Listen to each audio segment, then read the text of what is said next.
Hi AP constable exams కానీ DS ఎడ్జిట్ కానీ లేదా గ్రూప్స్ ఎగ్జామ్ కానీ 2018 సంవత్సరానికి సంబంధించి మనకి ఆంధ్రప్రదేశ్ అంశాలు మన రాష్ట్రీయ పరంగా కరెంట్ అఫైర్స్ ముఖ్యమైన అంశాలు మాత్రం ఇప్పుడు తెలుసుకుందాం. వీటి నుంచి కంపల్సరీ వచ్చే క్వశ్చన్స్ కంపల్సరీ వచ్చే క్వశ్చన్స్ గురించి మనం ఇప్పుడు తెలుసుకుందాం. వీటిలో ముఖ్యంగా మనకి సపోజ్ ఇవి స్టేట్ ఏపీ కరెంట్ అఫైర్స్. వీటిలో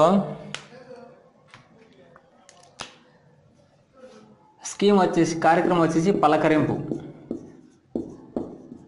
ఈ పలకరింపు కార్యక్రమం దేనికోసం ఉద్దేశించింది అని అడగచ్చు. ఇది చిన్నారుల ఆరోగ్యం కోసం, చిన్నారుల ఆరోగ్యం కోసము ఈ పలకరింపు అనే కార్యక్రమము ఇచ్చారు. అదేవిధంగా ఇంకొకటి స్కీమ్ వచ్చేసి ఆదరణ స్కీమ్. ఇది దేనికోసం అన్నారు అని అడగచ్చు. కుల చేతి వృత్తుల వారి ఆదాయం పెంపొందించుటకు పనిముట్లు అందచేయట కోసం. పనిముట్లు గుర్తుపెట్టుకోండి, ఎవరికి? చేతి వృత్తుల వారికి, చేతి వృత్తులు కుల వృత్తుల వారికి ఈ పనిముట్లు అందజేయడము, అవసరమైతే శిక్షణ కూడా ఇవ్వడం అనేది ఈ ఆదరణ పథకం యొక్క ముఖ్య ఉద్దేశం. ఇకపోతే అందరికీ తెలిసిన విషయం, మనందరికీ యువనేస్తం గురించి అడుగుతాడు. ఇప్పటికి నిరుద్యోగ వృత్తి 1000 రూపీస్ ఇస్తున్నారు. అదేవిధంగా ఎంతమందికి శాంక్షన్ చేశారు, ఎప్పుడు ఇచ్చారు, అలాంటి అంత డెప్త్గా అడగకపోయినా కానీ ఎంత ఇచ్చారు, ఇప్పుడు శిక్షణ కూడా ఇస్తారా, శిక్షణ కూడా లేదా అనేది సింపుల్ క్వశ్చన్ కూడా అడగచ్చు. అదేవిధంగా ఇంకోటి గ్రామీణ స్వచ్ఛ సర్వేక్షణ్ రిపోర్టు ప్రకారము, గ్రామీణ స్వచ్ఛ సర్వేక్షణ్ రిపోర్టు ప్రకారం వచ్చేసి మన ఏపీకి ఫస్ట్ ప్లేస్లో ఉందన్నమాట. గ్రామీణ స్వచ్ఛ సర్వేక్షణ్ రిపోర్టు గుర్తుపెట్టుకోండి. ఏపీకి ఫస్ట్ ప్లేస్ ఇన్ సౌత్లో, ఓన్లీ సౌత్లో, దక్షిణాదిలో ఫస్ట్ ప్లేస్లో ఉంది. ఆల్ ఓవర్ ఇండియా వచ్చేసి 6th ప్లేస్లో ఉంది. Okay, 6th rank AP. మామూలుగా వచ్చేసి గ్రామీణ స్వచ్ఛ సర్వేక్షణ్కి సంబంధించి రిపోర్టు. వీటిలో మన ఏపీకి వచ్చేసి 82.57% వచ్చింది అవుట్ ఆఫ్ 100కి. ఓకే, స్కోరు ఇవ్వగలడం జరిగింది. ఇందులో డిస్ట్రిక్ట్ పరంగా చూస్తే కనుక నెల్లూరుకి టాప్ 100లో 73 ర్యాంక్ వచ్చిందనమాట. నెల్లూరుకి డిస్ట్రిక్ట్ వైడ్ చూస్తే కనుక. ఓకే,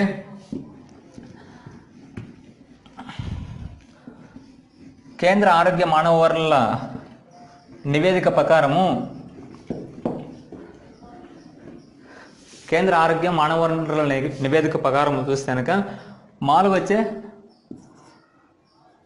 ఏపీకి 10,189 మందికి ఒక డాక్టర్ ఉన్నాడు. ఓకే, గుర్తుపెట్టుకోండి, మన ఏపీకి ఏ నివేదిక ప్రకారము? కేంద్ర ఆరోగ్య మానవ వనరుల నివేదిక ప్రకారము ఏపీకి 10,189 మందికి ఒక డాక్టర్ ఉన్నాడు.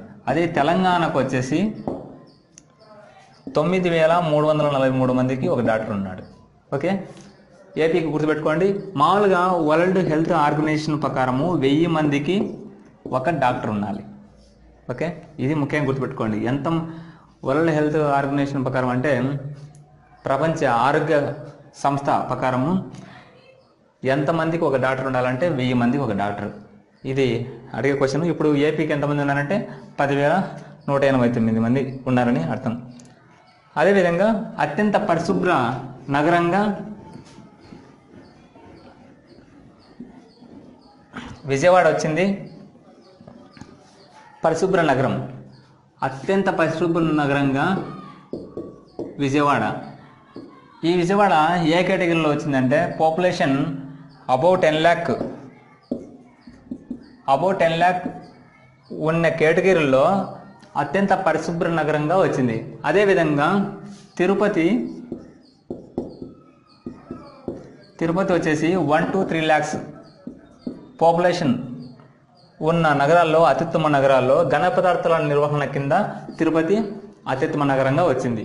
ఇది ఒక బెట్టు ఖచ్చితంగా వచ్చే బిడ్డే. పరిశుభ్ర నగరం అంటే విజయవాడ, ఘన పదార్థాల నిర్వహణలో 1 to 3 lakhs కింద వచ్చేసి పాపులేషన్ కింద తిరుపతి అని చూసుకోవచ్చు.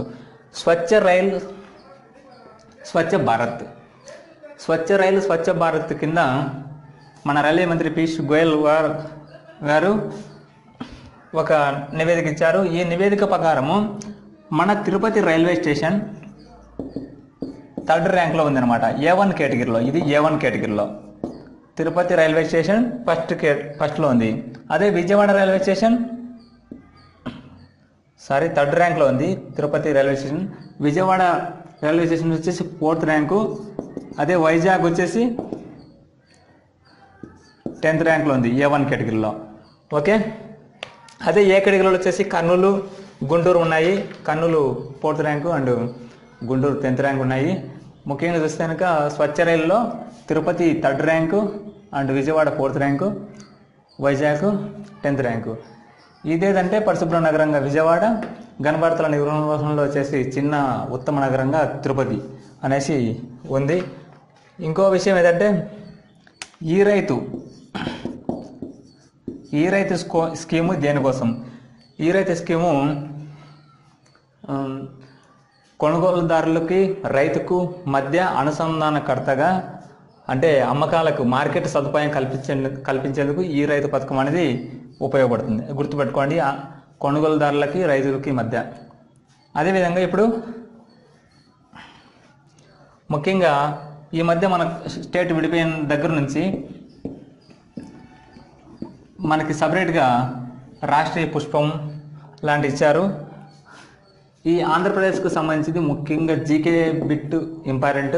అదేవిధంగా మనకి కరెంట్ అఫైర్స్ పరంగా ఇప్పుడు కూడా రావచ్చు ఈ ఎగ్జామ్స్లో కూడా. ముఖ్యంగా వీటిలో రాష్ట్రీయ పుష్పం వచ్చేసి ఏపీకి మల్లె పువ్వు, ఓకే, రాష్ట్రీయ పుష్పం వచ్చేసి. అదే వృక్షం మనకు ఆల్రెడీ తెలిసినదే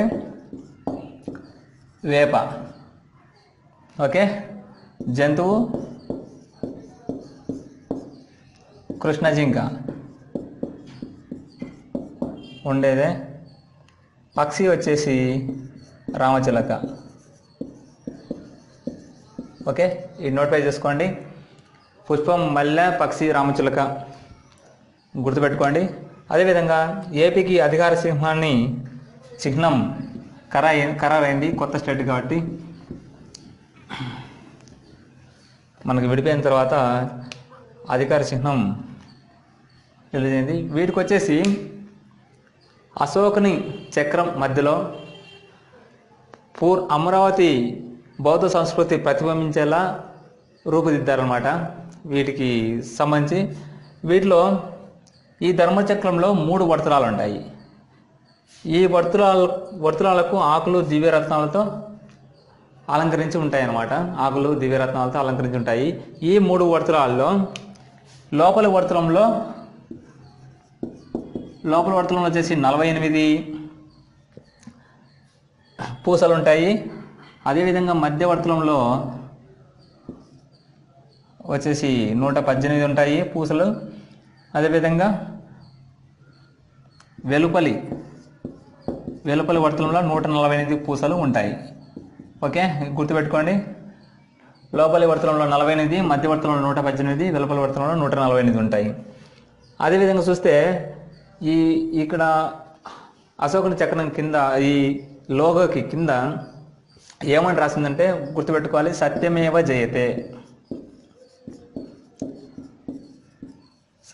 జయతే, అని రాసి ఉంటుంది, ఓకే. ఇప్పుడు ఏపీ బడ్జెట్ గురించి తెలుసుకుందాం. ఏపీ బడ్జెట్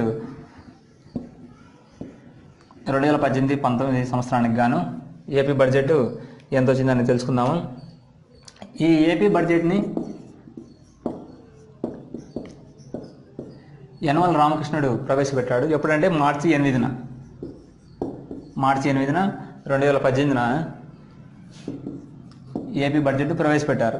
ఇందులో వచ్చేసి మొత్తం బడ్జెట్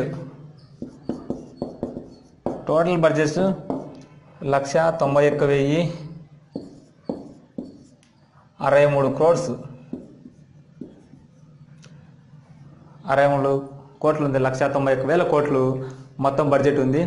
ఇందులో వచ్చేసి నిరుద్యోగ భృతికి వచ్చేసి 1000 కోట్లు ప్రవేశపెట్టడం జరిగింది. ఈ లాస్ట్ ఇయర్కి సంబంధించి వచ్చిన ఈ టోటల్ బడ్జెట్లో 30.9% పెరుగుదల కనిపిస్తుంది అనమాట. టోటల్ ఎక్స్పెండిచర్లో 30.9% పెరుగుదల. ఇది గుర్తుపెట్టుకోవాలి. టోటల్ బడ్జెట్ గుర్తుపెట్టుకోవాలి. ఎప్పుడు రిలీజ్ చేసింది గుర్తుపెట్టుకోవాలి. ఎవరు ప్రవేశపెట్టింది? యనమల రామకృష్ణుడు. నిరుద్యోగ భృతికి ఎంత ప్రవేశపెట్టారు? 1000 కోట్లు. అదేవిధంగా పోలవరంకి 10,000 కోట్లు. ఓకే, ఇది గుర్తుపెట్టుకోవాలి. 10,000 కోట్లు పోలవరంకి ఎంత స్పెండ్ చేశారంటే. అదేవిధంగా నీటిపారుదలకి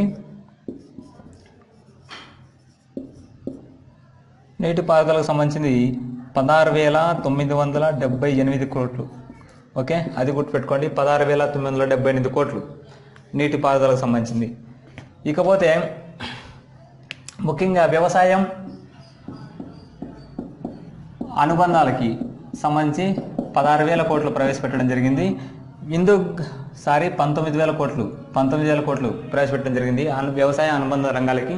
ఈ బడ్జెట్ని సపరేట్గా సోమిరెడ్డి చంద్రమోహన్ రెడ్డి, వ్యవసాయ శాఖ మంత్రి సోమిరెడ్డి చంద్రమోహన్ రెడ్డి గారు ఈ వ్యవసాయ బడ్జెట్ని సపరేట్గా ప్రవేశపెట్టారు ఈ 19,000 కోట్లకు గాను.